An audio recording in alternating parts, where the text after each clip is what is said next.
आज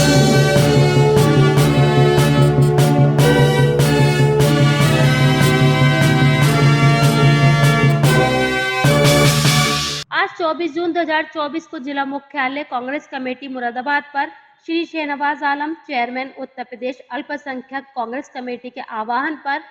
प्रत्येक जिले में प्रेस वार्ता के माध्यम से आभार प्रकट किया गया। प्रेस के माध्यम से आभार प्रकट करने के लिए श्री हुमायूं बेग, प्रदेश उपाध्यक्ष, ने कहा कि उत्तर प्रदेश के अलावा भारत के सभी मुस्लिम ने एकमुश्त होकर इंडिया गठबंधन को अपना मतदान किया और दलित भाइयों ने, पीड़ित पिछड़ा वर्ग ने इंडिया गठबंधन में अपना विश्वास जताया, जिसके लिए हम आभार प्रकट करने आए हैं। आज देश के शिक्षित, बेरोजगारों को, योग्य छात्रों को विशेष अवसर देने की जरूरत है, जबकि भारतीय जनता पार्टी की एनडीए सरकार योग्य छात्रों के साथ अन्याय कर रही है, योग्य छात्रों के साथ बेईमानी की जा रही है। सभी वर्गों के शिक्षित छात्रों, बेरोजगारों को नौकरी रोजगार तो अवश्य ही चाहिए। धर्म के झुंझुने से छात्रों का भला होने वाला नहीं है। नीट और यूजीसी नेट के प्रश्न के उत्तर में कहा कि तानाशाह कभी ये नहीं चाहेगा कि युवा पढ़ लिख कर अपने विवेक का उपयोग कर सवाल करे, क्योंकि जहां शिक्षा और बेरोजगार होगा वहां सवाल होगा। इसलिए मोदी सरकार सोची समझी साजिश से शिक्षा पद्धति को कमजोर करके लगातार नष्ट करने की कोशिश कर रहा है। जी सर, आज मुरादाबाद में प्रेस कॉन्फ्रेंस का जो आयोजन है, किस विषय को लेकर के आप कर रहे हैं? देखिए, उत्तर प्रदेश में अल्पसंख्यक कांग्रेस आज सभी जनपदों में एक प्रेस वार्ता का आयोजन किया जा रहा है और इस प्रेस वार्ता का मुख्य उद्देश्य उस जनता का आभार व्यक्त करना है कि जो 2024 के लोकसभा चुनाव में जिस तरह से जनता ने अपना जनमत इंडिया गठबंधन को दिया, ख़ास तौर से जिसमें अल्पसंख्यक समाज ने एक मुश्त होकर और उनके साथ साथ दलित समाज ने और ओबीसी समाज ने जिस तरह से अपनी आस्था और निष्ठा इंडिया गठबंधन के प्रत्याशियों को दिखाई और इंडिया गठबंधन को दिखाया, उसके लिए हम उनका दिल की गहराइयों से बहुत बहुत शुक्रिया अदा करते हैं। तो आज मुख्य उद्देश्य उनका शुक्रिया अदा करना था। और दूसरा अहम बिंदु जो इसमें था कि एनएसडीएस की एक रिपोर्ट के अनुसार देश में 79% स्वर्ण वोटर्स ने भाजपा को वोट किया और ये एक सोचने वाला विषय है और इस पे हमें इंडिया गठबंधन और कांग्रेस को इस पे हमें चिंता भी करनी है। और हो सकता है कि ये जो इतनी बड़ी संख्या में कांग्रेस को वोट, भाजपा को जो वोट गया है, तो उसका रीज़न हो सकता है कि जो मुद्दे थे हमारे वो उन तक नहीं पहुंच पाए।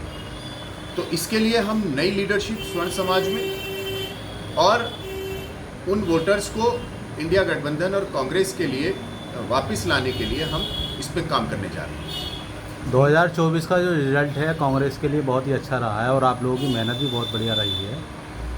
तो आगे भविष्य में 2023 में 27 में कैसा उत्तर प्रदेश में अल्पसंख्यक और दलित जुड़ेगा, इसके लिए क्या प्रयास करेंगे आप? देखिए, अल्पसंख्यक कांग्रेस ने पिछले 4 सालों में नुक्कड़ सभाओं पर हमारे सभी प्रदेश के और ज़िले के हमारे अध्यक्षों ने, महानगर अध्यक्षों ने, शहर अध्यक्षों ने बहुत काम किया है। जय जवाहर जय भीम हम लोग लेकर आए थे एक प्रोग्राम, चाय पे चर्चा हम प्रोग्राम लेकर आए थे। हमने अंबेडकर जी के पुनर्निर्माण दिवस के मौके पर,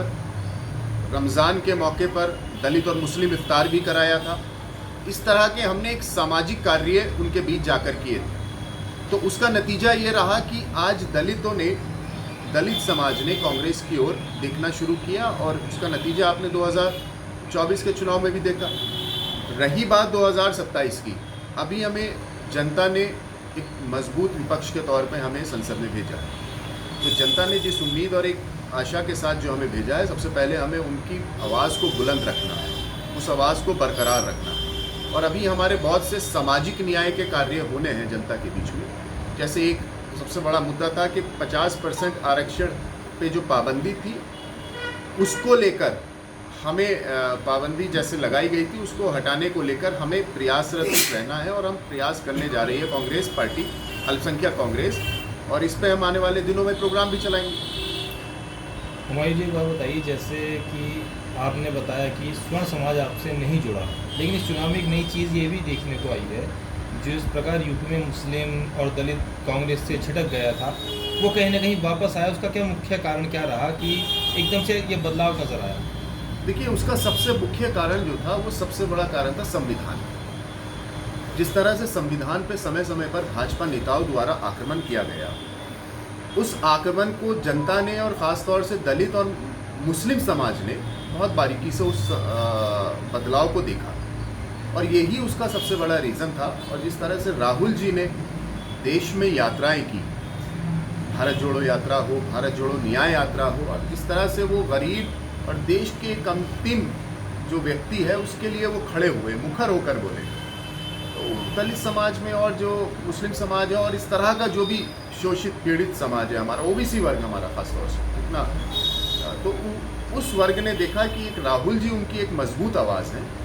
तो इसलिए वो राहुल जी में विश्वास करते हुए, संविधान में विश्वास करते हुए देश के लोकतंत्र को बचाने के लिए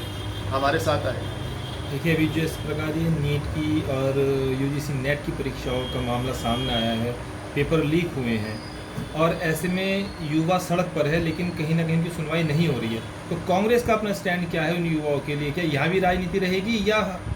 युवाओं के हक के लिए कांग्रेस खड़ी होगी? देखिए, अभी हमारे 3 दिन पहले, 2 दिन पहले उत्तर प्रदेश, पूरे देश में हमने आह्वान किया था, हमारे पूरी ज़िला कांग्रेस कमेटी ने एक बहुत ज़ोरदार प्रदर्शन इसके विरुद्ध में किया।